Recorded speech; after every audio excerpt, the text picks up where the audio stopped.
Now previously what we dealt with was a definite integral. So there's two different types of integrals. We have our definite integral and we have now an indefinite integral. We need a convenient notation for antiderivatives that makes them easy to work with. Because of the relation given by the evaluation theorem between antiderivatives and integrals, the notation of the integral of f of x dx is traditionally used for an antiderivative of f and is called an indefinite integral. Thus, the integral of f of x dx is equal to the antiderivative of f of x, which means that f prime of x, capital F prime of x, is equal to lowercase f of x.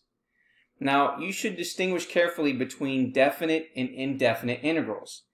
A definite integral is a number because it is an area going from a to b and we evaluate that.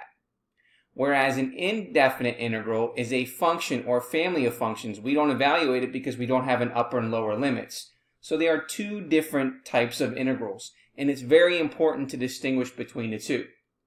Now the connection between them is given by the evaluation theorem. So if f is continuous on the closed interval from a to b, then the integral of f of x dx from a to b would then equal the integral of f of x dx from a to b. Now, recall from section 4.8 that if f is an antiderivative of lowercase f on an interval I, then the most general antiderivative of lowercase f on the interval is the antiderivative f of x plus c, where c is an arbitrary constant. So for instance, the formula, the integral of 1 over x dx is equal to the natural log of the absolute value of x plus c, is valid on any interval that doesn't contain 0. Because the derivative with respect to x of the natural log of the absolute value of x is equal to 1 over x. So an indefinite integral can represent either a particular antiderivative f or an entire family of antiderivatives, one for each value of the constant c. Now the effectiveness of the evaluation theorem depends on having a supply of antiderivatives of functions. We therefore restate the table of anti-differentiation formulas from section 4.8 together with a few others in the notation of indefinite integrals.